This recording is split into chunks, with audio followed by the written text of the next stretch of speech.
l'évangile de la tolérance, c'est presque le seul évangile qui soit toléré aujourd'hui. En fait, il est prêché dans les écoles, dans les grandes sociétés, dans les gouvernements, et oui, même dans certaines églises. Mais c'est dans la plupart des cas une déformation du vrai sens du mot tolérance. Il est au mieux criblé d'hypocrisie et de mensonges, car quand vous forcez un cœur non régénéré à être tolérant, il sera tolérant sans serrer les dents. Car l'évangile chrétien et l'évangile de Jésus-Christ dépassent de loin la soi-disant tolérance. Je reviendrai sur ce point plus tard. Mais ce qui m'inquiète le plus, c'est que beaucoup de chrétiens sont soit intimidés par ce faux évangile, soit réduits au silence par cet évangile, au lieu de contribuer à dénoncer son mensonge. La tolérance, bien sûr, dans sa définition correcte, et le respect des autres qui peuvent avoir un autre système de croyance. Mais l'évangile chrétien est vraiment plus profond que ça. Il est bien plus profond que la tolérance. L'évangile chrétien est bien plus profond que cette définition classique. L'évangile chrétien dit qu'un chrétien aime tout le monde et sert même ceux qui sont différents de lui. Amen. Nous ne tolérons pas les gens, nous les aimons. Et c'est pourquoi ce nouvel évangile de Satan, comme je l'appelle, ce sont mes propres mots, doit être affronté par les croyants avec amour, avec prévenance, avec précaution, mais il doit être affronté. Je veux vous donner quelques exemples de la tromperie de cet évangile de tolérance. Par exemple, vous pouvez avoir aujourd'hui toutes sortes de clubs dans les écoles publiques, sauf les clubs de la Bible. Les leaders politiques, quand ils parlent dans les chapelles des universités et des écoles traditionnellement chrétiennes, tiennent à couvrir les croix dans ces chapelles, et pourtant, quand ils vont aux mosquées islamiques, ils enlèvent leurs chaussures et ils traitent cet endroit avec vénération. Hypocrisie. Hypocrisie, c'est ce qu'est la tolérance, elle est pleine d'hypocrisie. En 1995, un juge de Massachusetts a statué que l'on peut distribuer des préservatifs dans les écoles, mais pas les Bibles. Voici ce qu'il a dit, laissez-moi vous le lire. Il a dit « Les parents n'ont pas le droit d'adapter les programmes des écoles publiques à leur morale individuelle ou à leurs préférences religieuses. » Et croyez-moi, ça va de mal en pis depuis. Dans les médias aujourd'hui, vous pouvez exprimer ou disserter sur les vertus de n'importe quelle religion ou de n'importe quel groupe, sauf la foi chrétienne. Mais malheureusement, la réaction de beaucoup de chrétiens est soit de se glisser dans un trou, soit de croire ce faux évangile. Écoutez-moi avec soin, c'est important et je ne veux pas que vous me compreniez mal, et surtout si vous êtes des invités. Les vrais chrétiens sont appelés à rechercher la vérité ou que la vérité puisse les mener. Et la vérité, c'est que nous sommes appelés à aimer tout le monde, mais sans jamais tolérer les mauvaises choses. Nous sommes appelés à aimer tout le monde, mais nous ne sommes pas censés aimer leur style de vie destructif. Nous sommes appelés à aimer tout le monde, mais pas au risque d'abandonner ce qui est bien et d'embrasser ce qui est mal. Nous sommes appelés à aimer tout le monde, mais sans transiger sur nos convictions afin d'être acceptés par la société. Et je vais vous montrer aujourd'hui un exemple comme quoi la foi chrétienne, par une révélation spéciale de Dieu, en fait, est vraiment l'évangile d'amour pour les autres, quelles que soient leurs origines, quelle que soit leur provenance et quels que soient les écarts qui nous séparent.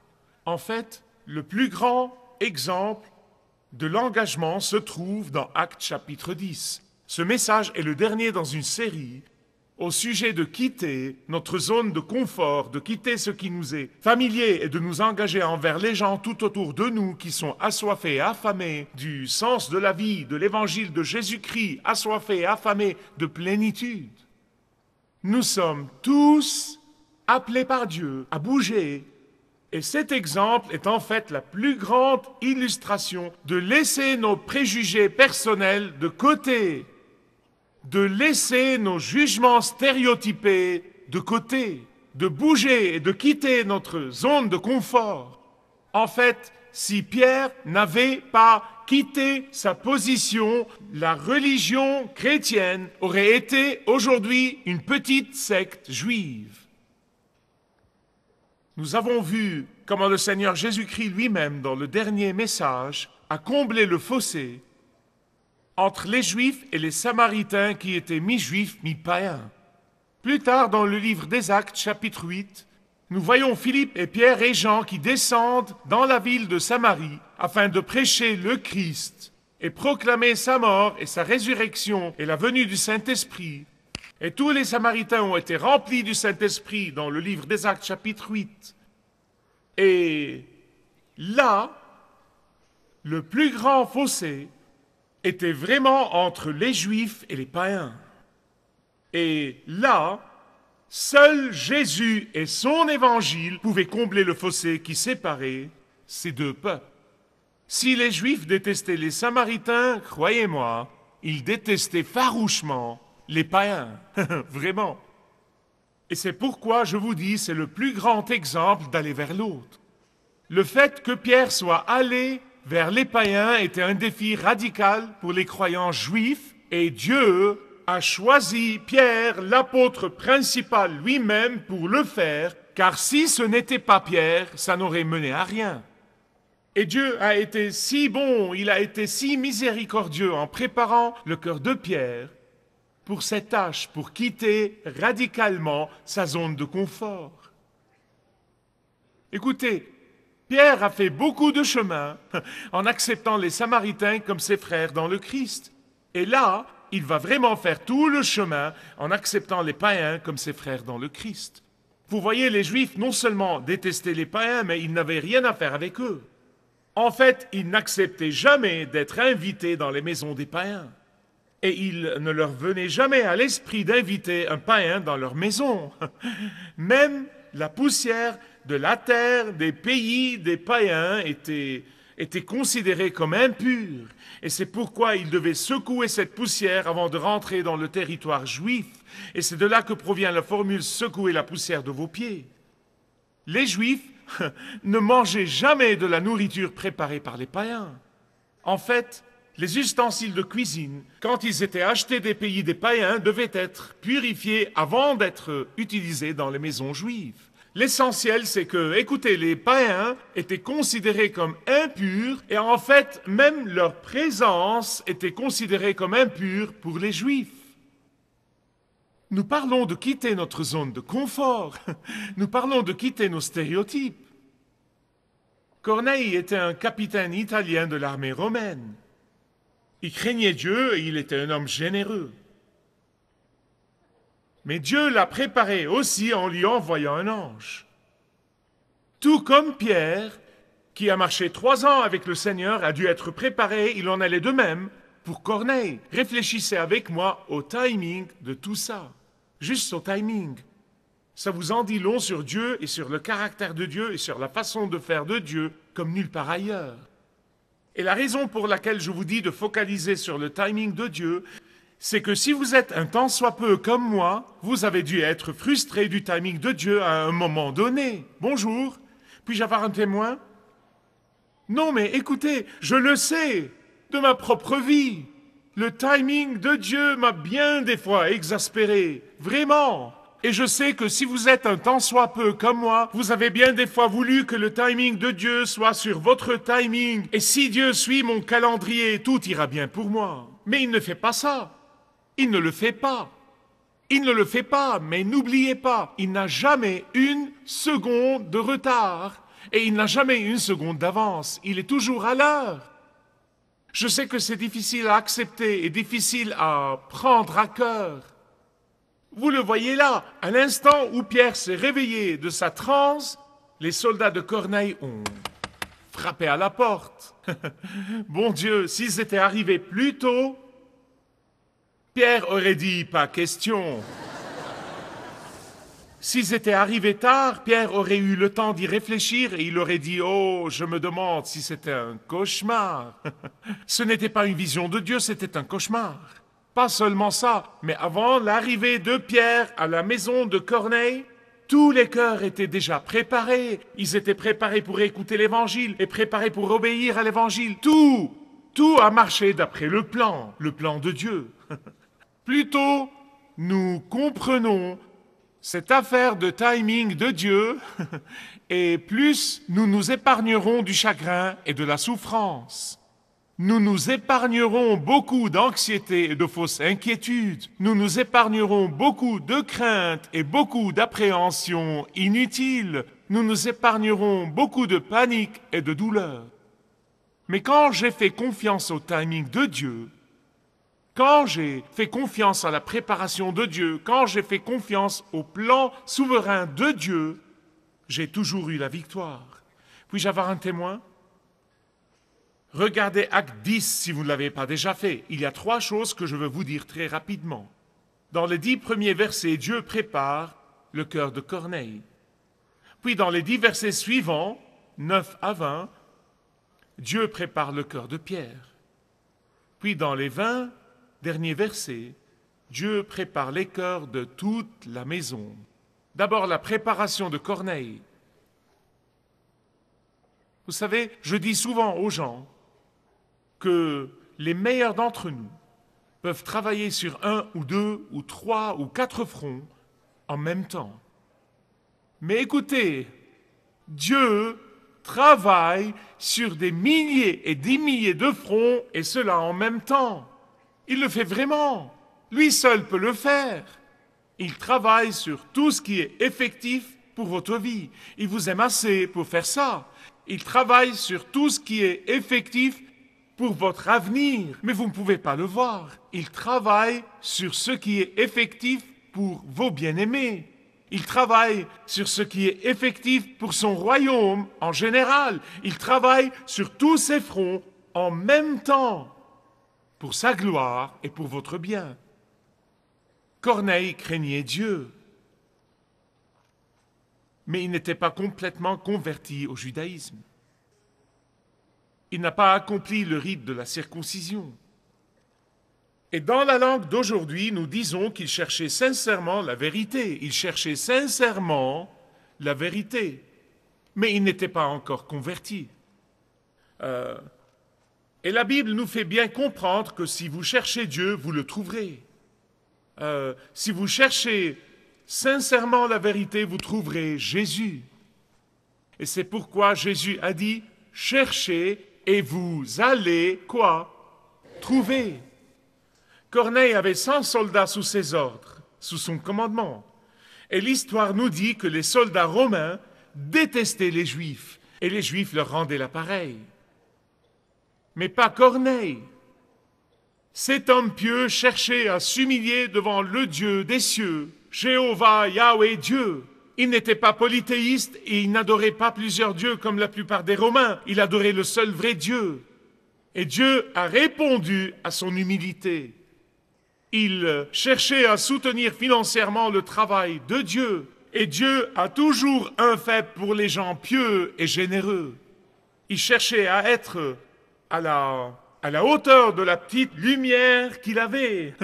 Et cela n'a pas passé inaperçu aux yeux de Dieu. Il cherchait à être à la hauteur de la connaissance limitée qu'il avait de Dieu. Et Dieu s'est souvenu de sa générosité. Vous voyez, Dieu a répondu à son cœur chercheur en lui envoyant un ange. Regardez le verset 4. Comme vous regardez cet incident où il s'est retrouvé face à un ange, je veux vous dire que le portrait que Hollywood dresse des anges, que ce soit au cinéma ou à la télé, est complètement et absolument et sans l'ombre d'un doute faux. Vous avez compris? C'est un faux portrait des anges, vraiment, ils n'ont aucune idée de ce qu'est un ange. Je veux vous montrer ici, dans le verset 4, à quel point c'est un faux portrait. Les anges doivent être des créatures très impressionnantes. à tel point qu'un soldat vétéran, endurci par les batailles comme Corneille, a été tout effrayé quand il a vu un ange. Chaque fois qu'un ange apparaissait dans la Bible, il disait « Ne craignez pas ». Pourquoi? Parce que quand vous voyez cette créature, vous devez être terrifié. L'ange que Dieu a envoyé à Corneille aurait pu lui prêcher le message de l'Évangile sur le champ, n'est-ce pas? Il aurait pu tout lui dire sur l'Évangile, il aurait pu, ma foi, il était déjà dans un état de terreur, il aurait dit oui, oui, comme tu voudras. Mais Dieu se sert toujours d'instruments humains. Dieu se sert toujours de vous.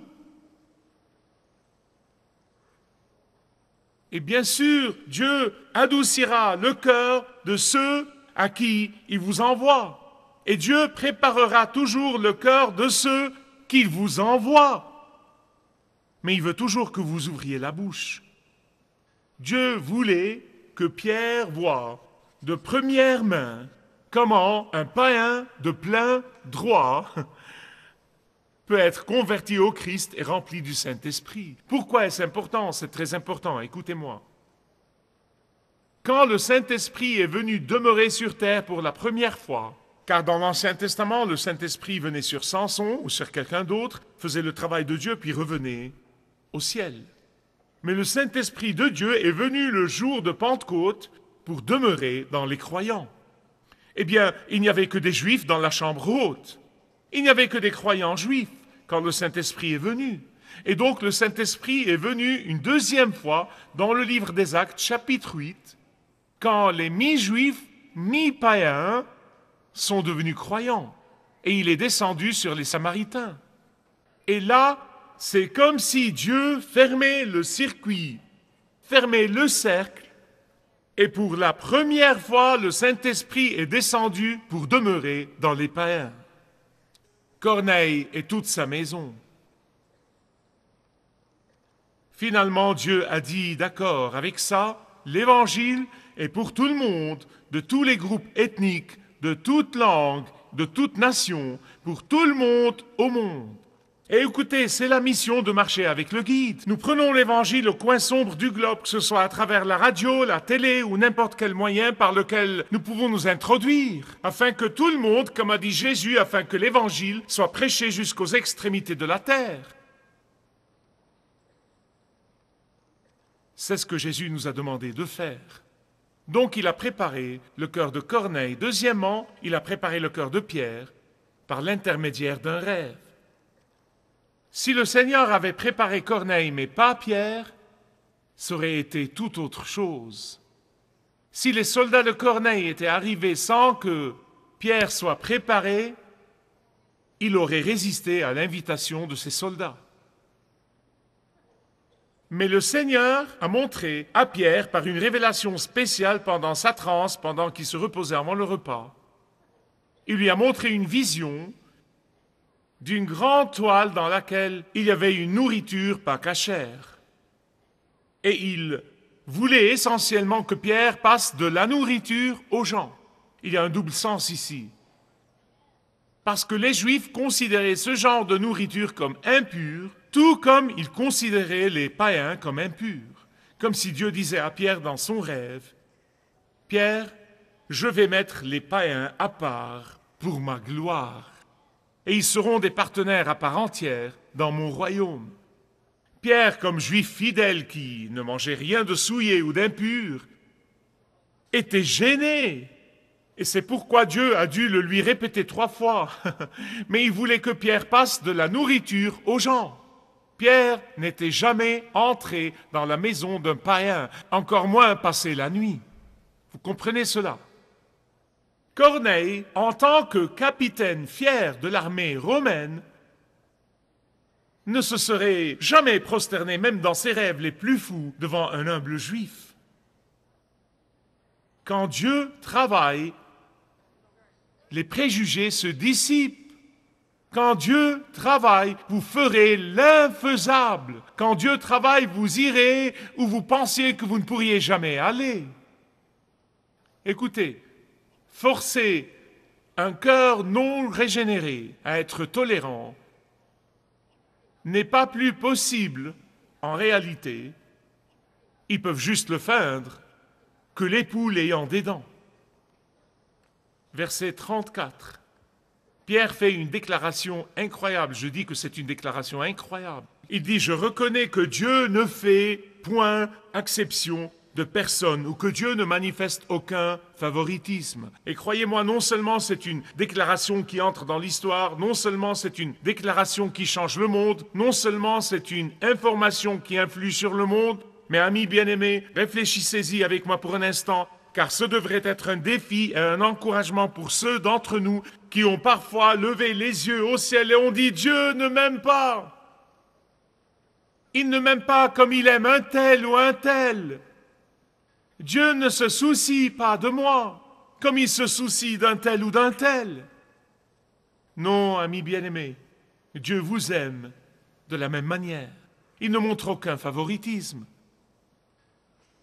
Dieu ne préfère pas quelqu'un d'autre. Non, c'est tout ce qu'il cherche, l'obéissance volontaire. Dieu a un faible, comme nous le dit la Bible, pour les personnes généreuses. Quand la Bible dit que Dieu aime celui qui donne avec joie, cela veut dire littéralement que Dieu a un faible pour les personnes généreuses. Pourquoi ? Parce que Dieu veut que ses enfants soient des canaux et non pas des flaques d'eau. C'est tout ce qu'il cherche. Il ne montre aucune partialité pour aucune raison, sauf pour ceux qui sont obéissants. Et il veut les bénir plus. Cela ne veut pas dire qu'il les aime plus, mais cela veut dire qu'il veut les bénir plus. Il a un faible pour les personnes généreuses parce qu'il veut les utiliser comme canaux, comme conduits. Parce qu'il a promis d'honorer ceux qui l'honorent. Il a préparé l'auditeur. Il a préparé le témoin. Et enfin, il a préparé tout le monde pour recevoir le Saint-Esprit. En fait, c'est le Saint-Esprit qui a vraiment préparé tous les cœurs. Il les a préparés pourquoi? Il les a préparés pour le fait que lui, le Saint-Esprit, demeure dans les Juifs et les païens de la même manière quand ils viennent à Jésus-Christ. Lisez avec soin le témoignage de Pierre, c'est très clair. C'est très clair et c'est un témoignage très simple, vraiment, ce n'est pas très compliqué. J'ai comme une impression, d'après ce qu'a dit Pierre, que Corneille était probablement l'un des soldats impliqués quelque part dans la crucifixion de Jésus. Parce qu'il lui a dit, tu sais, il lui a répété à maintes reprises, tu sais ce qui est arrivé dans toute la Judée, tu sais. Corneille, tu sais qu'ils l'ont tué en le pendant au bois. Tu sais que la tombe est vide. Et ceux d'entre nous qui ont vu le Christ ressuscité et ont mangé avec lui, et ont marché avec lui, et ont communié avec lui, sommes des témoins oculaires de la résurrection de Jésus. Là encore, le témoin, comme j'ai dit dans le dernier message, doit faire deux choses, dire la vérité et ce qu'il a expérimenté. Et waouh! Avant que Pierre ne finisse son sermon à 3 points, le Saint-Esprit est descendu sur la famille de Corneille. Et le Saint-Esprit a demeuré en eux juste comme il l'a fait avec les Juifs et comme il l'a fait avec les Samaritains. Si vous désirez connaître Dieu d'une manière personnelle, demandez le livret « Retrouvez la joie que vous avez toujours désirée » et vous pourrez découvrir l'amour de Dieu pour vous et apprendre comment expérimenter son pardon.